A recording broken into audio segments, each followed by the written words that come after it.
What's up, everyone? Welcome back to Every Week We Follow. It's another day. It's another game. It's another day where I've still got a dodgy chest. I will do my best again to not cough on this podcast. But as always, guys, if you are brand new here, after that wonderful intro, please do subscribe. Please like. Let us know in the comments what you think as we start talking about these different things. This is the Salzburg preview for the game in the Europa League on Thursday night on the 29th of January. Gary and I will both be there as long as I haven't died by that point. Lack of being able to breathe. Yes, we've got some various talking points. We obviously will probably get onto Watkins, partly because we just keep getting stick from people when we give him some stick. It's ridiculous. And so we will get into that.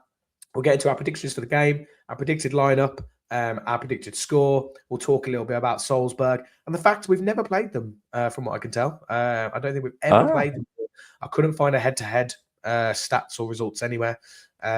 So obviously, if I'm wrong, let us know in the comments. We are quite sure often they will, mate. I'm sure they will. We do our best with our desk-based research. Harry, how are you doing? Are you better than me? Yes, mate. I've got, again, 1 minute, 20 seconds, mate, without coughing. That was good. And no, go free, be free and get it off your chest. Yeah, mate, I'm amazing. Like, what a few days it's been. Like, you know, all this rumour talk of Dougie coming back. Tammy looks like he's going to be announced in the next probably 24 hours as well, I would have thought. And, you know, I think the result on Sunday has put us in a really good position. And with incomings, you know, I don't know, I feel confident we're going to just push on. I think people are going to write us off and say we can't do X and we can't do Y, right? And with Tammy coming in, I just think that he's the right kind of player for what we need right now. Do you know what I mean? To get us through to the end of the season. So I'm just touching wood every day and praying that no more injuries. You know, if we can go through the rest of the season with no more injuries, it's going to be a great one. People are losing their minds over title talk and, you know, us talking about Watkins because, mate, I just find it all fascinating. It's brilliant to have a platform to talk about it, and the keyboard warriors can come at us for whatever. I'm happy to answer all queries, but it's just a funny. It's been a funny 24 hours reading the comments on the last video. It really has. Let's quickly get onto some of that news that you were just talking about then. So, obviously, Tammy is imminent. Apparently, it should be announced. I think Jacob Tanswell was saying he heard it was Monday or Tuesday. So, it should get announced today. Obviously, all the formalities, the Besiktas stuff was all sorted. They're going to make a nice €8 million profit from having a player for half a season. That's actually incredible, isn't it? It's great business. I think it's just the only thing that hasn't been confirmed is Özcan's medical because he's going to, and once that's done, then I think Ollie will be Ollie. As I'm on my brain, Tammy will be announced. So Tammy will be announced, and obviously we hope that he will bring something different up front. He will give us that little bit of impetus, but I'm not expecting him to just come in and start banging in goals. Personally, I think he'll push Ollie. Hopefully, he'll give Ollie the chance to have a bit of a rotation or a rest. It'll allow us to play the same system with a different player. I can see it being very much like when we had Duran, mate. Ollie will play for 60, 70 minutes and then Tammy will come on and give us a little bit of more energy and hopefully get amongst the goals. Do you know what I mean? I think that'll be the one. And in the meantime, right, and I mean this from the bottom of my heart, I sincerely hope Watkins goes on a mad run now between the end of the season and gets the goals that we need. If he does it, right, the plaudits will come. But the defence of this guy is, I just think, a little bit deluded from a certain segment of our fan base. You know, and we're holding on to that 23-24 campaign where he was exceptional, right, and did some wonderful stuff. He just hasn't done that in the last two seasons, and I think it's fair. And I know, you know, we were giving we coined the name like Wally Watkins and stuff, and it's all done a bit tongue in cheek, right? Yes, like if you ever watched this show, you understand we're not like professionals. We're not saying whatever we say is gospel and stuff. It's a little bit of a tongue in cheek. It's not cringe. People were saying, "Oh, it's cringe," slagging off your players and saying, "We're fans. We're allowed to have this kind of criticism." Yeah, and like absolutely. Gary's going to say in a sec, it's not that we think he's been poor. We don't believe that he has been a brilliant striker for Villa for the last 100%. 5-6 years. And he is our record all-time goal scorer. You cannot take that away from him right now until someone else, comes along in however many years. But all we're saying is that in a time where we are probably the most successful we have been in decades, with the best team we've had in decades, the numbers only tell one part of the story. Yeah. And arguably, he's been decent. He's been all right for he's been good, I would say, for consistently over those 6 years. But yeah, he's had one really good season. But that's the level he like you said, he wants to attain that himself. He's talked about wanting 20 goals a season. That's the levels he sets himself.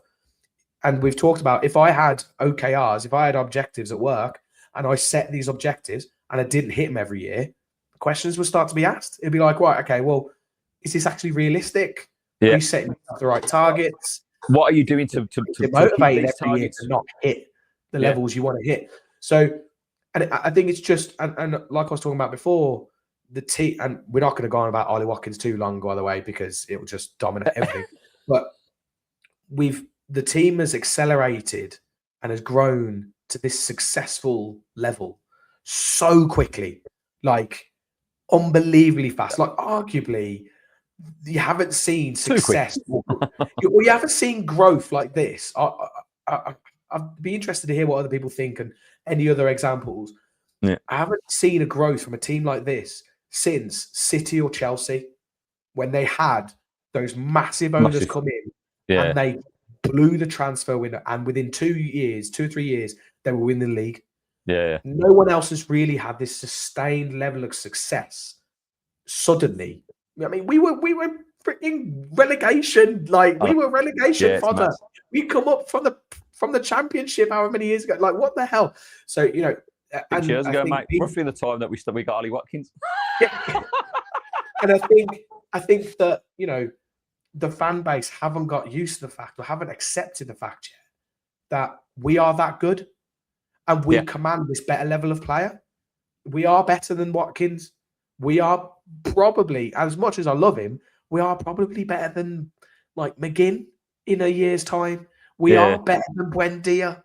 We are, and I'm not saying this, but and before you slag me off in the comments, I love John McGinn. I love what Buendia is doing. It's fantastic. It's such a lovely story. It's amazing. But we are better than these players now, and Emery knows it. And we've said, if we'd got Champions League last season, Ollie at least would not be our starting striker. He would have either gone or he would be second fiddle. Mate, it was proven. This is why I get frustrated with the comments about slagging him off. It was proven when we got Rashford, right? Ollie didn't get a sniff because Emery knew that the calibre of player, even though Rashford's been out, the calibre and the level, there's levels to this game. There just are, whether you would agree with it or not. I think it's a very naive thing to just back Watkins 100% because he's had one good season in 6. It baffles my head. As this isn't say we're not professional, but as someone who has played football all of his life and understands what it is to develop a footballer, right, to a level and it's quite simple. You don't go up the levels if you don't meet certain criteria. You hit ceilings. That happens, right? I hit a ceiling, and it's whether you go to that next level. You have to hit these milestones. And like you said, that it is exactly what you said in terms of if we are here, right, but we've been here, and that level of acceleration, all those players you just mentioned, have improved their level under the tutelage of Unai Emery because the coaching and the managing is so good, right? Now, would they have hit those levels under Steven Gerrard, Dean Smith? No, they wouldn't. We'd be criticising them, and Ollie Watkins wouldn't even be where he is now if it weren't for Unai Emery. Right? And so I just don't feel, and I'll stand on this, that Watkins is good enough technically. I don't think his decision-making, he's been a brilliant servant, and I'll stand by that, and he's earned that plaudit. But we are now at a point where we're pushing on. And we literally are in a title challenge. That's what it is. We're gunning for it. Now, if he proves me wrong, mate, and scores 20 goals this season, right, I'm all over it. I'm getting Watkins on the back of the shirt, mate. He's fucking there, right? We'll make up a song and we'll sing it for a fucking solid hour. he'll get the flowers that he deserves. But don't sit there and tell me we're slagging him off, right? It's not about slagging him off, right? Can we start when we do talk about Watkins in the future? The basis is we know he works hard, we know what he offers to the team, but we're judging him on the goals because he is our main striker. And in this team, the way we are playing at the moment, right, creating, like, it's been brilliant. 1-2 touch stuff, creating opportunities, playing him in, and he's taking 1 in 3, 1 in 4 chances, mate. It's not good enough to go, we're going to win the league or we're going to win the Europa League. Because when it comes to that final, if he misses a fucking 1-on-1 and doesn't score, mate, I'll be fucking in on him because that's the difference between winning and succeeding. Last season, like, we miss out on Champions League football. Why? Goal difference, right? Ollie missed 33 1-on-1 chances last season. I'm not saying he should score every chance. That's unacceptable for me. I'm not saying that. I would never say that. But if he takes 5%, 10% of those 30 chances, mate, we finished 3rd, 2nd in the league. Do you know what I mean? We are title contenders, and that's the difference, and that's the level in this. And people will come at me, oh, he's not Haaland, he's not Salah. Yeah, no bullshit, right? Like, no, he's not those players, right? But it's about developing him and becoming like one of those players. That's the target. That's what he needs to do if we are going to challenge for the Champions League and compete in the Champions League and then go and do it again, which is what we want for sustainability for the club. I agree. I agree. You know, we said in the last pod, we said it is hypercritical stuff now. And it's why, you know how, like, we always moan and we get, like, you know, if City lose a game or Arsenal lose a game and, like, their fans go fucking wild and they're going kicking off and they're like, bloody hell, and we're all just like, are you taking the piss? This is why. This is why, because they are hypercritical. Because to do what they expect you to do every season, you have to pretty much be perfect. Yeah, you cannot fall off. A quick one last thing. I don't want to don't dwell on the Rockets for long, but there's just one little kind of like quizzy question, which is quite interesting. So I was looking at goals per minute because we were talking about the fact that Marlon, for instance, he scored 4 goals, and then we were like, you know, Watkins has scored 8, but in arguably how many more minutes? Like, surely he's done that way more minutes. So it's quite interesting because I'm looking here at let me just find Marlon if I can. He's at Roma, mate. You can't miss him. He scored 3 goals there already, I think. Yeah, he's not there. No, he's not there. But like for instance, so it's quite interesting because we talk about Mateta, right? Yeah. And you're big fans of Mateta. And we like Mateta. We actually think that he'd arguably be better. And you've obviously got to look at the team they're in as well. But Mateta has actually played 150 more minutes than Ollie. He's got the same amount of goals. Yeah. Bruno Guimaraes, he's played 100 more minutes and he's got the same amount of goals. Yeah, he's a midfielder. Yeah. Oh, yeah, exactly. I was going to say, but he's a midfielder. 100%. So, and it's interesting because Erling Haaland, I mean, this is you can't. No, I'm not even going to talk about Erling Haaland. It's absolutely ridiculous. But where he should be aiming for is, I mean, against Semenyo, he's a midfielder, but he's played 150 more minutes than Ollie, 200 minutes more than Ollie. So what's that? Yeah. Just over 2 games more. He scored 11 goals, and Thiago has played 200 minutes more. So again, 2 games more, and he scored double the amount. He scored 16 goals, and so that's where he should be aiming. That's where he should be feeling. And we know that, and it's interesting because arguably, just on paper, we've said this, Ollie's on form. He's scored, is it 5 and 6? Something like that. Yeah, he's actually on a bit of a streak of form right now. It's just with the eye and watching him and the chances and the things that happen on the pitch in the game, God, is it frustrating. But anyway, I want to move on from that because we're 15 minutes in. We still haven't gone to Salzburg, and there's still one other point I want to talk about. Week in, week out. Look, bottom line is, right, we love Ollie, right? We wish him well. You guys obviously are just not watching the show. I think we've hit the headlines now, mate. I think people are watching the opening things, see a little bit of negativity on Watkins, and then going in the comments. It's a social media classic. I think because we need to start putting the Watkins bashing later on in the episode. Yeah. People will see that. Because what I will say, mate, there are probably 10 comments on the last video that actually support what we're saying about Ollie. So it's not all bad. All right, so keep commenting, keep liking, keep sharing. I feel like we're onto something. Anyway, moving on to Thursday. Salzburg in the Europa Actually, League. I was going to hit one thing before then. Dougie. So obviously all the news about Dougie Luiz potentially coming back in. Personally, I love Dougie. So, but like, I love him as a player. I love. Do you remember that Twitch thing that he did? And he was like, "Oh, I miss Villa. I miss the Villa. I want to get back. Yeah, it was emotional. And I'm just like, I miss Villa, guys. I miss Villa. I must be sitting there going like, and also I was watching it earlier. There's like a pink gaming chair in the background. So there's obviously like, I don't know, like his girlfriend or something in the background playing game. That would have been Alicia Lyman, but they're not together anymore. So, no, it wasn't that because he was in Juve this time. But no, it's just they moved to Juve together. They were the power couple, but they've split up now. But I think they split up by the time it came out. But anyway, so I'm actually quite fond of this move. I think he's not a long-term solution. Same with Bailey. It's a player we know. It's a player who knows Emery's system. It's a player who can do a job in a position where we are severely lacking because of injuries. He offers that kind of break-up play, a little bit of flair. He can give us something going forward. He did have some. He's basically like he's a better option than Bogard. Bogard's been great, but you know in terms of the experience that Dougie's got playing with us, like we know, like as I said, there's levels, mate. Like, and I was gutted when Dougie left. Right, I didn't want him to go. Right, and we got a good price for him. But then when we talk about levels, Tielemans comes in and absolutely blows him out of the water, mate. He would player, absolutely unreal season. Just showed what actually Dougie didn't give us as that midfielder. But like you said, as a filling gap between now and the end of the season, because we're so thin on the ground with McGinn and Kamara going to be out for long periods of time. I think it's a no-brainer for me. I think you use him and Bogard to fill that space when Onana and we don't know the outcomes of Tielemans' injury. Hopefully he's all right, but just please, Lord, no more injuries, and it could just be a season that we will never forget, mate. Yeah, and it is. We were saying it's a bit of a throwback to 2021. We got Buendia, Bailey, Dougie Luiz.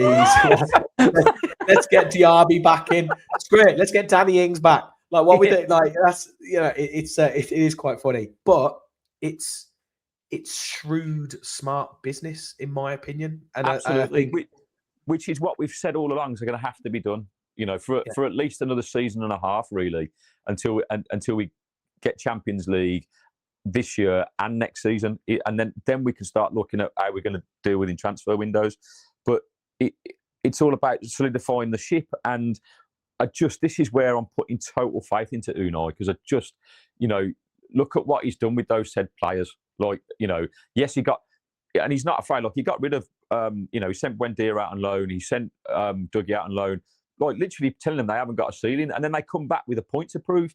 Like, let's hope Bailey does that in this loan spell. Let's hope that if Dougie does come back, he's like, fuck, I've got a real opportunity to show my ability, because Dougie's a good player. But he wasn't quite as good as Tielemans. Now, can he raise his levels? And this goes back to the Watkins thing a little bit. It's about developing yourself as a player. If you ask any professional footballer, they haven't completed football because they've turned pro. It's like you're always striving to be better, to improve your game. And good coaches give us those little tips. You go away and you work at your game, you work at your positional play, you work at your first touch, you work at your ability to play your passing. Like, what do you bring to the team? And this season, this is why my bugbear goes back to it, because all of those players that we've mentioned, and if you look at Rodgers, Buendia, in particular, Rodgers was awful at the start of the season and has just literally gone a knuckle down. And mate, he's a fucking world beater again, because we know what he can do. Like, John McGinn, he dragged us forward. He's been outstanding this year. Right, Kamara, Tielemans, like that. Konza. Even Mings comes back into the frame. Like, right, okay, this is what the standard is. Matty Cash, right, Matson. They've all raised their level, and I look at Watkins and go, well, where's the level raise, mate? Because everyone else is doing it. I don't want to get back onto it. Go on. It was interesting. The one thing we're doing, because we are 20 minutes in, we haven't talked about it. You did this with Neil with Fenerbahce as well, didn't you? Yeah. Just stay fit. Stay fit. The problem's always been with Dougie is he's prone to an injury. He's like an Arna. Like just loves picking up a little niggle here and there, and it's interesting. So Graham, so the father-in-law, is obviously a Forest fan. He messaged me this morning and he said Lewis has not got the legs or the fitness as a replacement for you guys. And I just said, if we can keep him fit, he's a stopgap. He's not a long term. I think is exactly what we need, because he knows Emery, knows the system, knows the club. He's all heart as well. The guy is like heart, and like you said, he will have not a point to prove, but he'll want to come back in and do something for us this season, because he loves the club. He loves the club, loves the fans. He loves Villa Park. He said it himself. He was sat there, like, looked like he was going to cry at his computer screen. Literally just like, I miss Villa. I miss Villa Park. I miss everything. I miss it all. So, Smalley, yes. get better. That is one of the great... If we can... Mate, if we can get everyone singing that, and if Dougie does that, if he knows that that's what's happening, if he does that, he's going to be a cult. He's a cult. Yeah. Anyway, right. On to Salzburg. So, interestingly, like, there's nothing riding on this game in terms of qualification. We've qualified, but there is that top two factor. Yes. So, and we know that if we get that top two, we get the return legs at home in the knockout stages, which is very, very important. I think you don't want to underestimate how important that is. The question is, how strong does he go here? Salzburg are 20. I think they are like 3 points or two. No, they're 2 points off 24th. They are 28th in the table. They need a lot to go their way for them to get into those playoff spots. Yeah, mate. Look, if this was us battling it out with a team that are knocking on qualification, really, I'd be like, yeah, you let's go and try and get this, but like for the top two. But I just think you've got a chance here to kind of rotate a few players, rest a few players, and still have a strong enough squad to go out there and get the result at home. You know, I think obviously, and there's no pressure on it because we don't have to win the game, and so therefore you can kind of, wherever plays, you can just go out and enjoy yourselves. And I think it's a point for them to prove that they can play a part in our team. So let's. It'd be interesting to see what he does. Obviously, we'll go through our lineup in a minute that I've put to you. We'll go through it now, mate. Lovely segue. That's a perfect segue. You did no more needed. Go straight into it. So, mate, this is me just thinking outside the box, and I've got some other suggestions. You've actually here, gone quite strong. You've actually gone strong. Yeah. Okay. Go on. Well, look, I think for me, I think you bring Mings in again. He was outstanding against Fenerbahce. Him and Lindelof, I thought, were excellent. I think these aren't as strong as Fenerbahce, so if they can deal with that, brilliant. I think Matty Cash, just give him a break because he fucking needs one. I don't want him getting injured. He's our only hope, and the league games coming up, we need him for. So, you know, I don't think Garcia's anywhere near level since he's come back from injury. He did show little signs of potential at the start, but it's a good chance for him to get 90 minutes, mate, and see what he can do, right? And then obviously, because you're playing Mings, rest Matson and play Digne, you know, that kind of brings in the pace, which is similar to what he did yesterday. He could, well, you know, if he wanted to, he could rest Rodgers, but I just don't see him doing it, and play Matson down the left, right. That could happen. He's never rested Rodgers. I don't know why he'd start now. And then it's this pivot, right? I think Bogard will start. Now, I was so tempted to put young Hemmings in there and go give the kid a run out, right? And he looked great when he came in against Everton. I just don't think Emery will start a young lad for his first European game for 90 minutes when there is something riding on the game. So, and also alongside Bogard, I think he would only do that if he had like Kamara or right. So, but I would expect to see Hemmings at some point, maybe come on for Bogard, right? But I think again, another chance for Onana to get some minutes under his belt. Stay fit, please, for the love of the Lord. And I feel bad about this because I was umming and ahhing about Sancho or Bailey on the right. Because Sancho's been really good last 3 games, but I would rest him for Brentford. I'd play him against Brentford and give Bailey a chance to get 90 minutes because obviously he had a cameo against Newcastle on Sunday. Looked lively when he came on. Again, hopefully got a point to prove. Go and do it against these, weak opposition. Can you kind of get in the game? And then I just see him playing that free. I don't see him rotating that out. I think ultimately, if you put Sancho there as well, those 4 in the last 2 games, right? I know I've been critical of Watkins, but actually the link-up, build-up play has absolutely been brilliant. Like, there's an understanding. I spoke about this on the last show, and no one ever talks about the good stuff we say, right? Is that, and I've talked about this since we started the pod, mate, that when you play a front four like that and you've got three behind, it's about those three just manipulating where they are on the pitch, but all kind of doing a job, particularly when they've got the ball, to be fluid enough to swap roles, swap positions, just be available. And the goal against Newcastle, the first one, was a perfect example of that. Ping, ping, ping, ping, ping, ping, goal, right? And we had numerous chances in build-up play against Fenerbahce and against Newcastle where we worked the ball really well, right? And so that's something, again, which, why Ollie should score more, because we are creating more chances now. I know our XG is low, but I'm not saying creating more chances. We're getting into better positions in the final third where we should be getting an end product, and we don't often. That's the biggest frustration. But the actual build-up play has been sensational. And I just think that team there will be too strong for Salzburg, in all honesty. Like I say, the only thing is whether Tielemans is actually going to be fit, and whether, again, if he is, I'd rest him anyway. But again, that question mark over Onana, because Onana did go off at the end of the Newcastle game, and he did. Yeah. He was stamped on, wasn't he, by Joan Lescott, and he carried on. But that's just, mate, he's suddenly become pivotal for us, because with no Kamara and no McGinn, I think it was proven against Arsenal really when he went off how much his physical presence in that midfield is so needed. So let's hope he gets through this one and we get the job done, and we can then bring everybody back for Brentford on Sunday. Yeah. The only thing I'm not so sure on, but I think it's quite hard to find out, I assume he is whether Bailey has been registered in the Europa League, like whether he has actually come back in, because otherwise, how he's going to be out on the right, which we don't want to see. No. So potentially it's Evan Gesson out on that right. Well, look, I tell you what, if that was the case, let's say Bailey's not registered for the Europa League because he can't be in the squad, right? If you're going to do that, I would play Sancho on the right. I'd drop Buendia, and I'd put Gesson down the middle. Yeah, right? No, that just makes sense. Yep. Because out on the right, I just haven't seen anything that suggests to me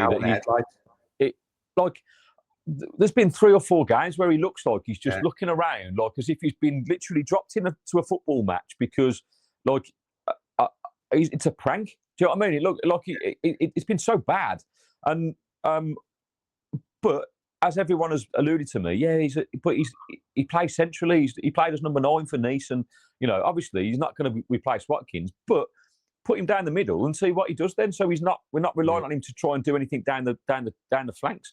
And again, with how fluid that could be, he could drift out to the right hand side and then come back centrally. Maybe that's a better role for him to play. But maybe that's a possibility. But I don't know about the Bailey thing in terms of registered in time, but he's certainly not going to be cup tied because we discussed that on the last show, didn't we? Let us know in the comments if you know. I can't find all I can find about squad registration is back in September. I can't see anything like a live thing or anything where it's been updated. I haven't seen any news about it, so I've no idea. But it was just a thought because I was like, he might play Gesson, might have to play Gesson. Yeah. Or like you said, he plays Sancho and he does actually go for it, and actually at 60 minutes, he goes, right, hopefully we're 2-0 up. Let's make the changes, brings on Hemmings, makes that rotation. But I agree. I think Mings and Lindelof, perfectly happy with that. Bizot, I think, should play these games. 100%. I don't know whether Emmy will come back in. I mean, it's weird because we're seeing a game where he should play these games as if it's like the domestic cup team. This is the Euro team. Like, arguably, this is as important, if not more important, than the Premier League game, supposedly. Yeah.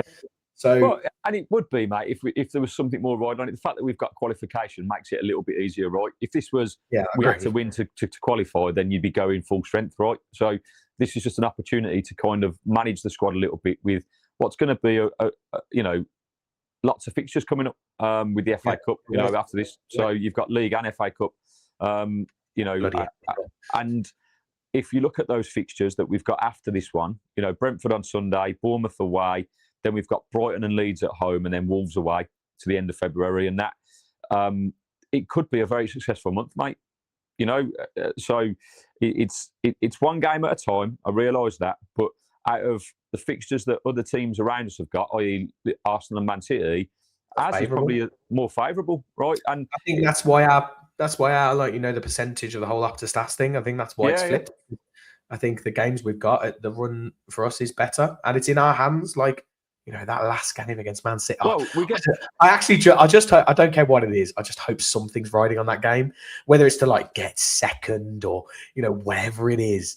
Mate, if there's something riding on that game, right, we won't be able to get tickets, but we should. We should go to Manchester and do a live pod outside the ground. We'll do something. We'll do something, right? Mate, it'd be so good. We probably won't be able to get tickets, but wouldn't it be good to go to the Etihad, set up side the way ends, right? Get live reaction to it, right, and just be outside. It'd be fucking mad. Yeah, that'd be brilliant. It'd be incredible. Right. Cool. Okay, so that's predicted lineups. So, Gaz, finally on to our predicted result. Yes. Have you got your celebrity matchbook and pen? Yes, I have. It's behind me. Why do I keep saying celebrity matchbook? You're more than a result in my little black book. We haven't done this for ages. I haven't written down. It was definitely not a celebrity matchbook and pen that they used to get, was it? It was a check. Was it a checkbook and pen? Yeah, it was a checkbook. Yeah, no one's getting a matchbook and pen. Why do you need a matchbook for? Blankety blank, blankety blank. Super match game. Super match game. I used to love that show. Right, Salzburg. So, by the way, this Red Bull thing is the deal with Leeds the same as it is with the other Red Bull teams, or is it a different thing? Are they part of the Red Bull group now, Leeds, or? I think so, yeah. But they're not RB Leeds. No, but I think. No. Oh, I don't know. Maybe that's you got RB Salzburg, RB Leipzig, RB.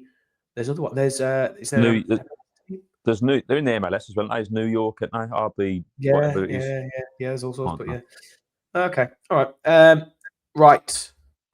I'm going for this. Going for this. Are you ready? Yeah. 3, 2, 1. Yeah. We're going for 2-0. 2-0, mate.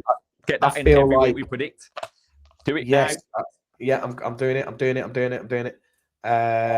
Let's quickly do this. Oh my God, I was massively unprepared for this bit. I should have done this before. There we go. We are ever the professionals. Yeah. Of course, Newcastle has started, just so you're aware. So I actually need to put that in. We didn't look at this before.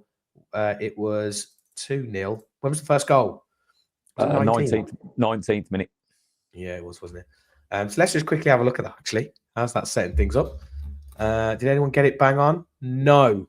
Oh, there's actually a lot of people that didn't. Maybe we didn't put the reminder into the episode. So Juice 2-1, Line Villa went for a 2-1. We didn't do a prediction, Cass. Should probably. I was meant to. I think I meant to put it in. You asked me for it as well. I said, yeah, I know I did. I know I did. But Carl at the Villa still at the top. Juice there gains a point. Oh, look how tight this is now, mate. Jesus. What is it, 24, 23? Is that? 23, yeah. 24, 23, 19. It's all getting hot. Very close. Very close. Right, Salzburg. So we're going for a 2-0. First goal, Gaz? I'm going 7th minute, mate. I think we'll get an early one. It's getting very early.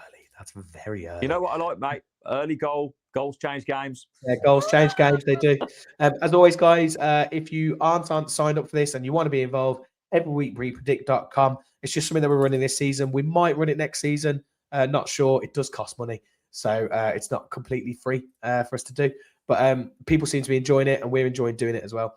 So we'll see how we get on there. Also, I've noticed we had another member sign up the other day, guys. We've actually got 3 members now on YouTube. So that was when I did the live. No, it was the very impromptu Newcastle thing where the guy let me down and I did it on my own. Oh, right, you did the preview. And I did it live, obviously, but so we had a few people, and so it was a young girl that signed up, and I was like, "Yeah, brilliant, thanks very much." Anyone, if you do want to support the channel in some kind of monetary way, obviously no pressure at all. But yes, you can sign up as a member. I think it's like £2 a month or something like that. It just gives us some beer money, helps us pay for that really expensive chicken and chips or whatever that you get at the Villa. although we Fourth tend to every week go. predict, mate. I don't think people are going to fund our feeding. But, there you go. You never know. Yeah, you never know. Never know. Brilliant. Yes, just help us live. It helps everything. As always, though, guys, we will be doing the post-match on Friday morning for Salzburg. We will also have a preview coming out for the Brentford game. We will actually be recording that beforehand. So as in, it'll be before the Salzburg game. This has been recorded on the Tuesday. So if Tammy does get announced or Dougie gets announced or something, we don't know because this will be going out either later today or sometime tomorrow. If you are going to the game, as always, stay safe. Enjoy the game. I'm hoping for a nice, easy evening under the lights. I think it'll be quite nice. I'm hoping that it won't be too arduous and it won't get too edgy or anything like that. Yeah, I don't think it will. See. Yeah, it'd be nice if we see. could just, if you go in, let's get behind the boys. I still stand by this. We need to get Villa Park rocking and make it the fortress that it is. Lost 3 games in 2 years. It's sometimes difficult for these games, though. Isn't it? You think about it is. There's nothing really. It's a bit of a dead rubber. It's against the team we should be beating. If he does rotate the team, it's like, oh well, he's weakened the team a bit and stuff. So yeah, it could be a bit difficult these games. Yeah, but I'm just happy to be back at Villa Park, mate. Yeah, always. So, final thoughts, sing us out, guys.